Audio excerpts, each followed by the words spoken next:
hadis itu nggak sembarangan, ada sanatnya. Hadis yang dia baca terjemahannya. Sekarang asbabul wurudnya apa? Bilang rawinya siapa? Arabnya bacain, mencret dia. Jadi Islam itu ketat dia, memang disiplin ilmunya itu ketat, apalagi hadis. Hadis lebih rumit daripada Quran loh. Ya teman-teman ya, ada rawinya di situ, ada kritikal dari rawinya itu juga ada gitu loh. Kalau hadis, jadi kalau sembarangan bawa terjemahan Nabi Muhammad kena sihir, hadis siapa? Aiu babibu nanti. Bacain nanti ininya Arabnya, bagaimana konteks dari Arabnya? Bingung juga dia.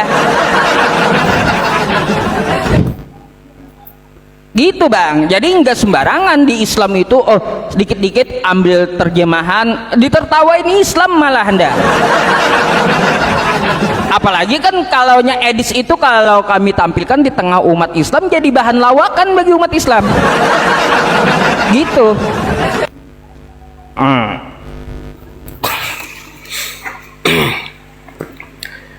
Jadi jujur Pak Ustadz ya, yang bikin saya kembali lagi ke Katolik memang ada masalah pribadi juga yang tidak mungkin saya sampaikan di tempat di publik ya, itu masalah pribadi saya internal ya.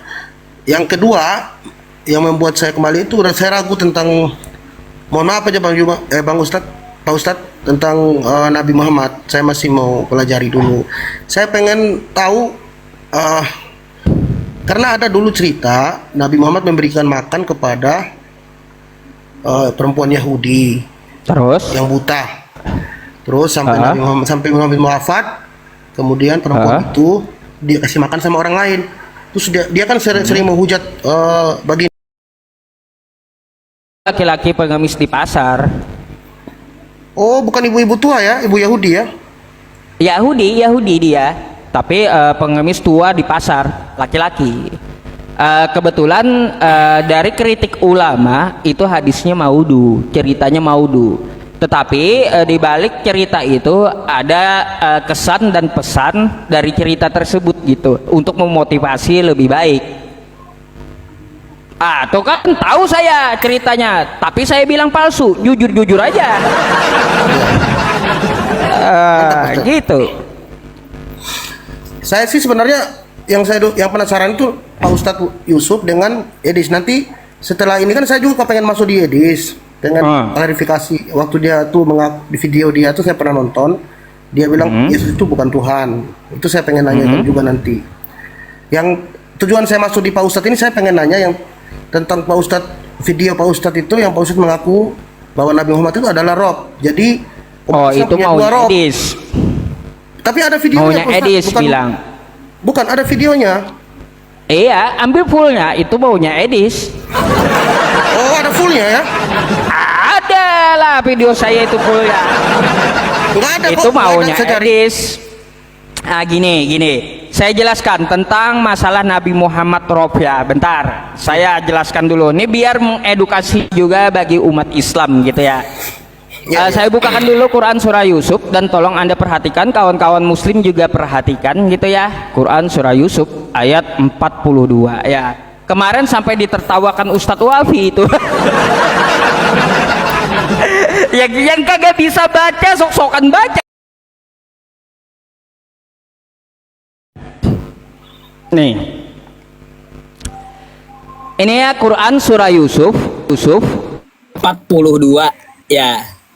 Nah, di sini ini saya bacakan. Qala lilladzi dhanna an minhu madhkurni 'inda rabbik. Nih Rabbika. Ya. Dia Yusuf kepada orang yang diketahuinya akan selamat di mereka berdua. Jelaskanlah kepada nih ya, Tuanmu. Kata Rabbik itu disemat kepada manusia menjadi Tuan. Nah, syaratnya kata Robbi ini, kata Rob ini disematkan kepada manusia satu. Ya, ada kalimat yang tersusun. Kedua, ada domir, kata ganti milik dari yang disematkan kepada Rob. Contoh lagi ini, fa'ansahu syaitonu dzikra rabbih. Ya, nih ada lagi domir hinya. Jadi kata rob itu satu-satunya bisa disematkan satu kalau dia ada domir. Tapi kalau dia tidak ada domir, tidak bisa disematkan meskipun kepada Nabi Muhammad, nggak bisa.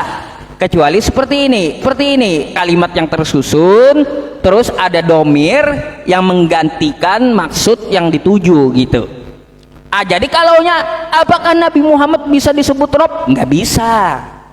Kecuali ada sebuah kalimat yang membangun ya cerita tentang Nabi Muhammad, lalu kata Rob itu disematkan untuk Nabi Muhammad disertai domir, baru bisa. Tapi kalaunya apakah Nabi Muhammad bisa disebut Rob? Ya nggak bisa. Kecuali dia ada kalimat yang tersusun dan ada kosakata domir pengganti gitu. Jadi seperti itu bang.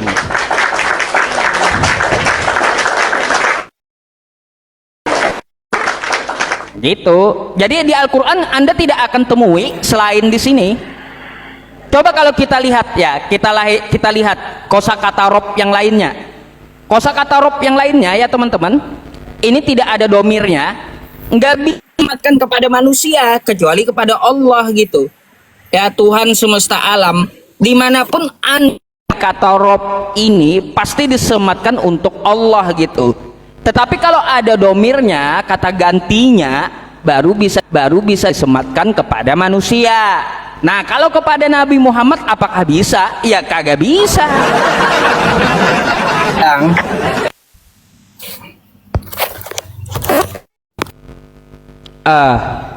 Baik, terima kasih Pak Ustadz.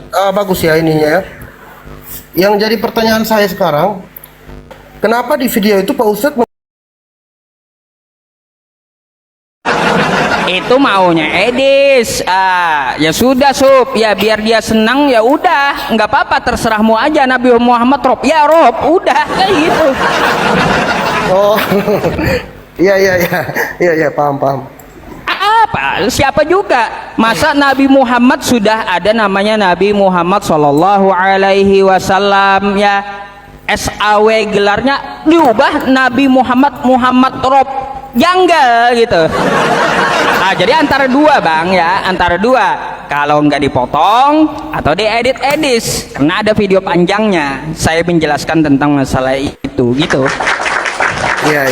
Saya sih jujur Pak Ustadz ya, saya juga penasaran. Kemarin saya cari video panjang itu, saya ketik di TikTok itu Ustadz Yusuf versus Edis TV. Saya nyari yang nggak ada, video panjangnya nggak ada gitu. Nggak ada kalau di TikTok. Kalau Bang Edis itu 4 kali kabur dengan saya, ada di YouTube saya. Lihat aja di YouTube saya tuh ya. Iya. 4 kali loh kabur dia. Makanya kemarin dia terakhir dia DM saya, kamu nggak berani Sub, kamu sadar diri nggak, kata saya, kamu itu 4 kali kabur. Supaya kau nggak kabur lagi, ya udah kau pulang, ku biayain debat di rumahmu. Bayangkan kayak gitu saya.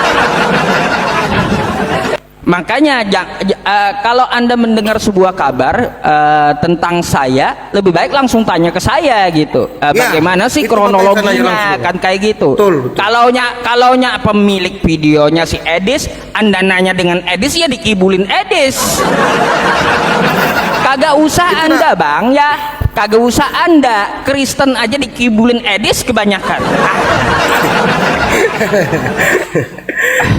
Itu sebabnya saya naik ini, tujuan saya memang itu, karena saya penasaran pengen tahu yang betulnya betul nggak Pak Ustadz itu mengakui gitu loh. Soalnya itu bagi kami nggak ada bang, umat Islam mengatakan Nabi Muhammad itu Tuhan atau Nabi Muhammad disematkan Rob, itu nggak ada satupun umat Islam. Kecuali Edis memaksa, biar menyenangi Edis, ya udah terserahmu aja kayak gitu. Nggak akan ada satupun, pasti nggak akan Anda temui satupun umat Muslim mengatakan Nabi Muhammad itu Rob, karena Rob itu hanya bisa disematkan kepada Allah. Terus kalaunya kepada manusia ada aturannya, ada tata caranya, ada kalimatnya gitu. Jadi kalaunya Edis kata Edis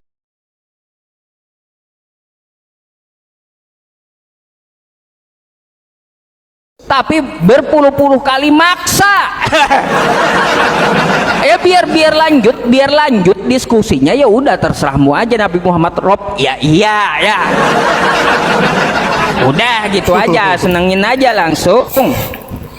Iya, iya. Baik, saya minta rekomendasi dari Pak Ustadz ini.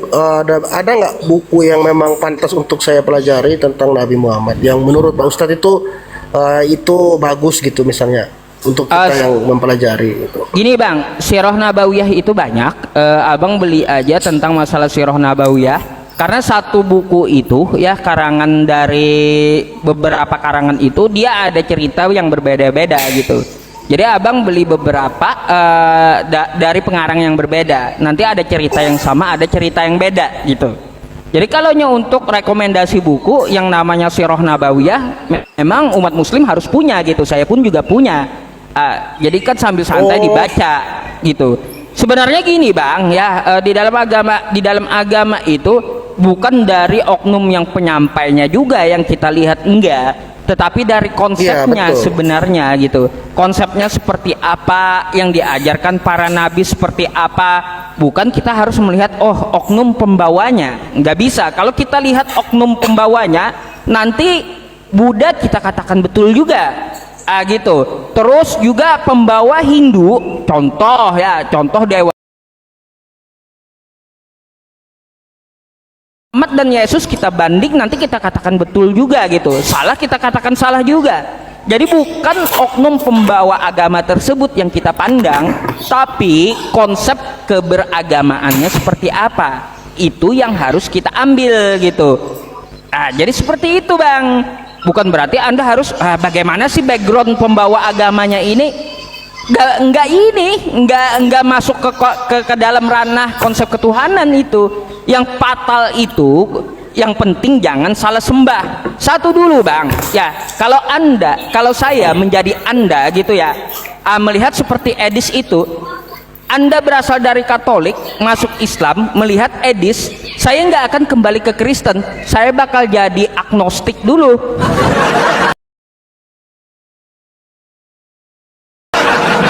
Atau lebih baik ateis dulu. Kenapa? Karena Kristen menyembahnya manusia. Itu masalahnya. Lebih baik kita tidak bertuhan sama sekali gitu, daripada kita yang manusia menyembah manusia juga. Lebih baik saya ateis dulu gitu. Tapi jujur Pak Ustadz, kalau Pak Ustadz bilang sembah manusia, salah Pak Ustadz. Karena begini, kalau kami di gereja, kami tidak menyembah Yesus Pak Ustadz. Tidak menyembah Yesus? Tidak. Yang kita, contoh ya, kalau kita berdoa ya, contoh saya kasih tahu Pak Ustadz gini. Dulu murid-muridnya bertanya kepada Yesus waktu di Sungai Galilea, Guru, ajarilah kami berdoa seperti Yohanes Pembaptis mengajar murid-muridnya. Kemudian Yesus berkata, jikalau kamu berdoa, katakanlah, Bapa kami yang ada di sorga, dimuliakanlah namamu, datanglah kerajaanmu, jadilah kehendakmu di atas bumi seperti di dalam surga. Berilah kami rezeki pada hari ini dan ampunilah kesalahan kami. Itu yang diajarkan Yesus begitu. Bapak, berarti Bapak kan? Baik. Bapak. Baik. Sekarang saya mau tanya Abang menuhankan Yesus atau tidak? Yesus sebagai putra Allah gitu. Tuhan atau bukan? Tuhan dalam konteks yang dikata Bang Edis itu betul. Ya sama aja. Kalau yang dikatakan Bang Edis tentang Tuhan, berarti kita menaklukkan diri, kita tunduk, itu betul yang dikatakan dia, mengikuti apa yang dikatakan. Kalau itu begitu, benar. Saya akui kalau itu Bang Edis benar itu. Kalau menurut Anda Edis itu benar mengikuti, artinya menuhankan, Abang ngikutin Edis nggak? Bukan, yang dimaksudkan mentuhankan itu, Pak. Karena bagi kami Yesus itu dia seorang nabi, dia juga guru, dia juga tabib, dia juga Tuhan, dia juga Tuhan, dia juga junjungan gitu. Karena baik, begini Bang, Abang sepakat nggak gini yang dikatakan Edis ya? Kata Edis, umat Islam menuhankan Nabi Muhammad. Kenapa? Alasannya karena mereka umat Islam mengikuti Nabi Muhammad. Ya, itu kan Edis. Nah, apakah Anda sepakat atau tidak? Tapi menuhankan yang dalam arti Bang Edis itu seperti yang dia katakan dalam surat 45 ayat 23 itu kan, surat Al-Jatsiyah yang sering dikatakan berulang kali bahwa menuhankan itu hawa nafsu, contoh katanya dia kan, berarti itu kita hawa, tunduk, itu kan takluk. hawa nafsu, takluk dengan Ya. hawa nafsu, betul. Umat Ya. Islam takluk dengan Nabi Muhammad, mengikuti Nabi Muhammad, betul. Iya, betul. Artinya umat Islam, kata Edis, menuhankan Nabi Muhammad, betul. Ya, menuhankan dalam arti itu katanya, bukan menyembah, bukan menyembah. Oh, bukan menyembah, pelin-pelan jadinya. Bukan. Karena Baik. yang dikatakan Bang Edis itu bukan berarti Tuhan dalam arti kita menyembah, Oh, kayak hawa nafsu itu kan, makanya sering kan Bang Edis bilang kalau dia bertanya sama lawan Bang, debatnya itu dia, Bang, secara tidak langsung begitu. gini, secara tidak langsung Abang mengatakan Edis salah berarti. Tidak. Maksudnya terus? menuhankan itu bukan berarti kita menyembah seperti bahwa Tuhan itu sang pencipta langit dan bumi gitu. Terus? Benar kata dia, benar. Saya akui dia benar, kalau itu dia benar. Mentuhankan dalam arti kita tunduk, takluk, taat, mengikuti apa yang dikatakannya. Misalnya contoh, kita menjadikan dia suri teladan kan, kayak Nabi Muhammad kita baik gitu. Bang, abang di Katolik mengikuti Paulus.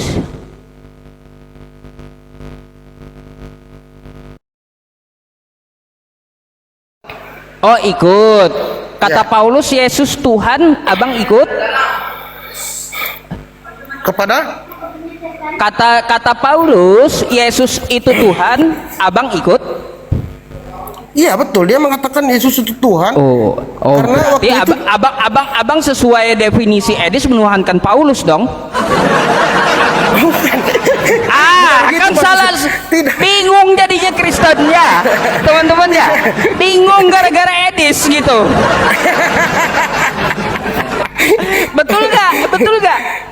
Betul nggak abang mengikuti Paulus? Iya, kata Paulus Yesus itu Tuhan, betul.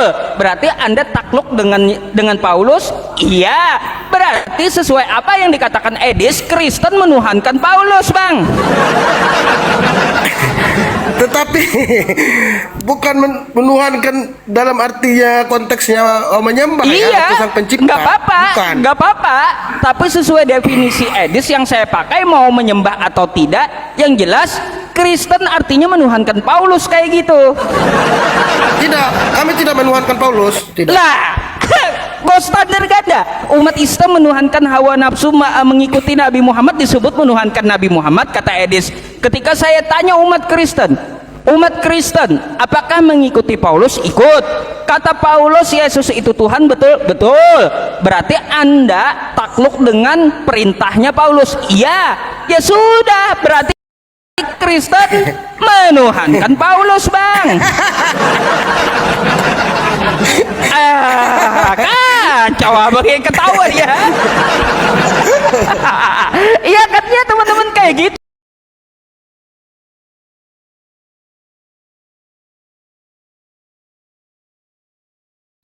Biar tidak disalah paham ya. Kalau kami di Katolik, kalau berdoa itu, walaupun di pastor itu selalu mengatakan Allah Bapa kami dalam sorga, Allah Bapa kami. Jadi Allah Bapa yang ini Pak Ustadz, bukan Yesus. Yesus, karena begini Pak Ustadz, sesuai dengan surat, coba Pak Ustadz kalau nggak percaya, ada di Lukas berapa tuh, Lukas 7 ya kalau nggak salah. Di mana orang perempuan berdosa itu datang ke orang Farisi. Terus? Nah, orang Farisi ini mengundang Yesus makan ke rumahnya. Kemudian datang orang berdosa itu, perempuan berdosa itu menciumi kaki Yesus. Kemudian dia menangis, membasuh kakinya, meminyaki kakinya. Nah, dan di situ ada orang Farisi itu berkata dalam hatinya, si Simon ini, jika dia seorang nabi, tentu ia tahu siapa wanita ini. Kemudian Yesus berbalik dan berkata kepadanya, saya tahu orang ini, Simon. Nah, berarti bagi orang Farisi Yesus itu nabi gitu loh. Berarti kami menerima semuanya. Dia nabi, dia juga junjungan, dia guru gitu loh. Baik, saya ikuti. Tahukah Bang, di Matius, orang yang menyembah dan menuhankan Yesus, menyebut Yesus itu Tuhan di luar Bani Israel, maka bagi Yesus orang tersebut anjing, Bang. Ya tahu saya. Di Matius ya, Lah, tahu. Matius 8. Abang orang Israel bukan? Bukan, itu Bukan. ceritanya begini Pak Ustadz. Bentar, saya mau Abang bisa bantah. Abang bisa bantah setelah saya menanyakan sama Abang. Abang bukan orang Israel, betul? Tuh. Betul. Abang menuhankan Yesus, menyebut Yesus Tuhan? Ya. Betul gitu ya. Terus selain menyembah Bapak, Abang juga menyembah Yesus? Tidak. Tidak. Berarti dua kriteria Bang yang dikatakan oleh Yesus di luar Bani Israel yang menyebut Yesus itu Tuhan. Bagi Yesus dia adalah anjing, Bang. Tapi konteksnya itu bukan begitu ceritanya Pak Ustadz. Nah. Ibu itu ceritanya ibu itu dari Kanaan. Iya, di luar Israel, betul. Ya. Tuh. Terus dia menyebut Yesus apa? Dia guru kan dia panggil. Bukan guru, Tuhan dia panggil, Bang. Tuan ya. Bukan Tuhan, Tuhan. Ya, intinya itu guru. Intinya begini Pak Ustadz. Kalau kita sudah saya pelajari itu tentang itu malah bagus cerita itu bahwa membenarkan bahwa walaupun di luar Israel tetap terjadi mujizat itu, bahwa kita semua ini sama ciptaan Tuhan itu. Artinya di situ terakhir kan dia berkatakan, Yesus berkata gini terakhir,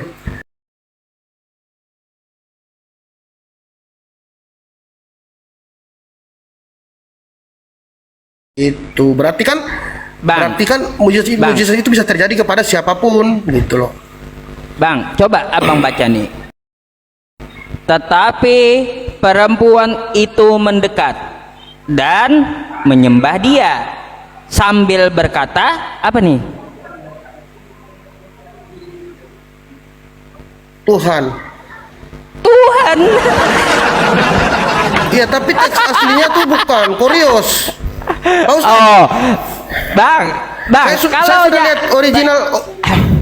Ini Kurios kan? Teksnya, iya Kurios. Kurios. Artinya diterjemahkan Tuhan. Tuhan. Berarti Ya. Yohanes 13 Yohanes 13 bukan Tuhan ya, berarti Tuhan ya. Tuhan ya. Tuhan, saya udah pelajari semua. Jadi coba Abang ya. Ini Kurios juga nih. Ini kan dipaksa Kristen jadi Tuhan nih. Ya, Kamu itu, menyebut ya. aku guru dan Tuhan nih.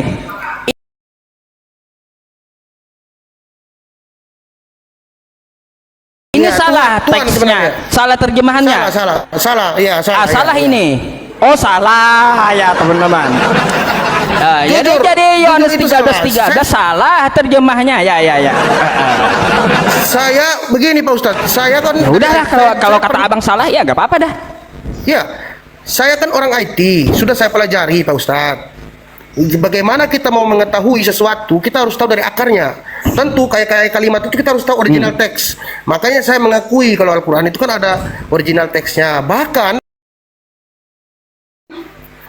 menulis Al-Quran juga, tetapi tidak bisa dan bahkan tidak ada artinya. Maksudnya gini, jika kita memang betul mengatakan Al-Quran itu bukan wahyu, kita coba tulis tulisan Arab, tidak akan ada artinya nanti. Jadi tidak bisa ada orang yang bisa susun seperti Al-Quran gitu maksudnya. Ya, itu saya udah tahu. Betul. Ya, saya udah pelajari itu, saya akui. Makanya merujuk untuk mengetahui Injil itu saya merujuk ke original teksnya. Seperti di Lukas di Lukas 11 ayat Lukas 2 ayat 11 di mana kelahiran Yesus kan, di situ kan salah arti orang kan, salah arti. Di Kristus itu kan sebenarnya ya bukan Tuhan yang lahir tapi Kristus. Di Kristus Tuhan berarti orang yang diurapi Tuhan gitu maksudnya. Nah, Anda tahu tuh teks terjemahannya salah ya. Teks terjemahannya salah. Tapi masih aja Anda imani, ngapain?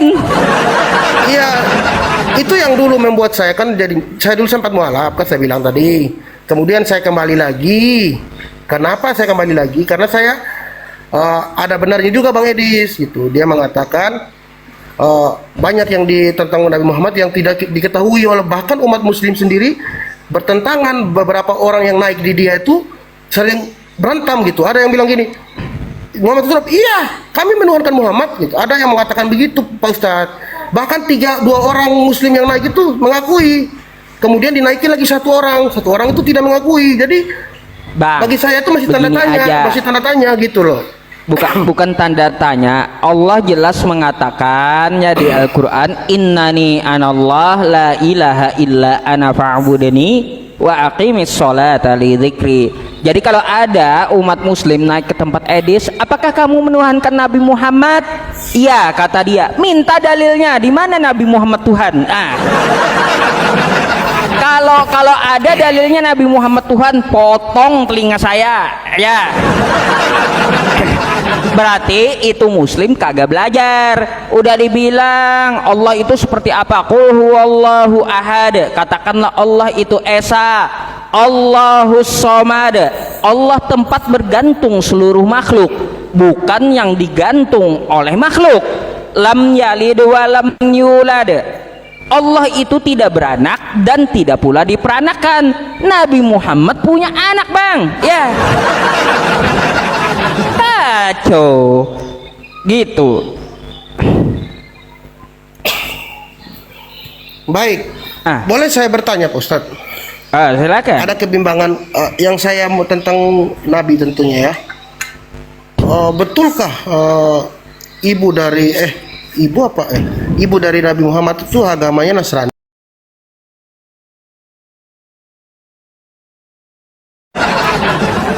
Agamanya Nasrani dapat di mana? Kalau misalkan kalau dari ke-11 istri Nabi Muhammad itu ada nggak yang beragama lain gitu, Mas? Bang, yang bukan begini, Islam? Bang ya. Yang Anda sebutkan ibunya kan? Ya. Diambil bentar ya. Soalnya saya nonton di Buya Sakur, ada videonya Buya Sakur itu, dia mengatakan begitu, Buya Sakur, Pak Ustadz, almarhum. Gimana katanya? Ya, ibu dari Nabi itu adalah orang Nasrani. Ada videonya di profil saya kok, di akun Bang, saya ini. Ini saya bantah aja ya, Bang ya. Boleh.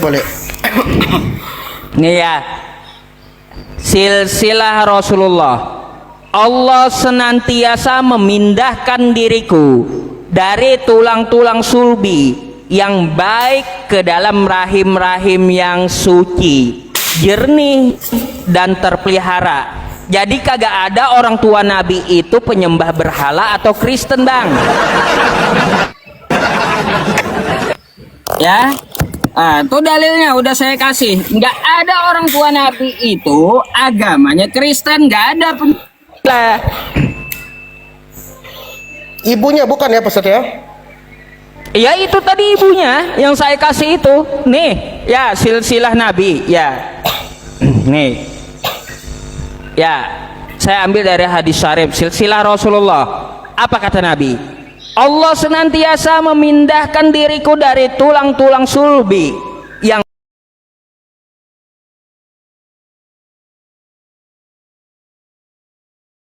jernih, terpelihara, suci. Kira-kira orang tua Nabi nyembah manusia enggak? Enggak bakalan nyembah manusia. Gimana sih? Ya.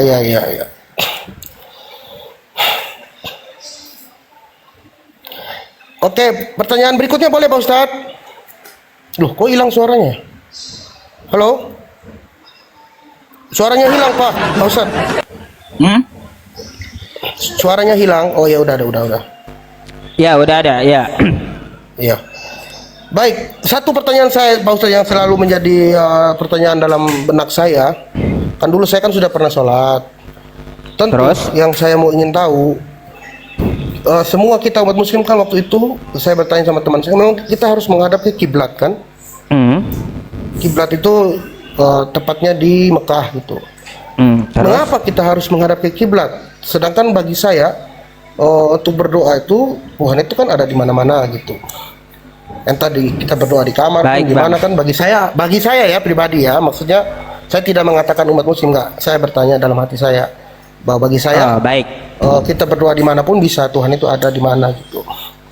Ya, baik. Terima kasih. Bang, Bang, perhatikan doa dengan sholat ya.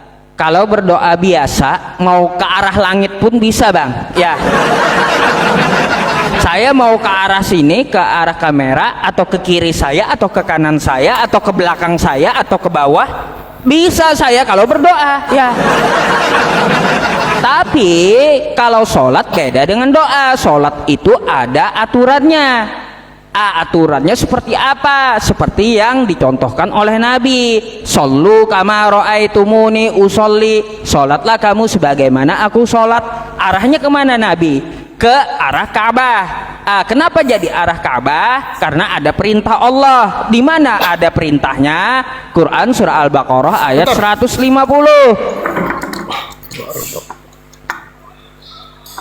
150 ya.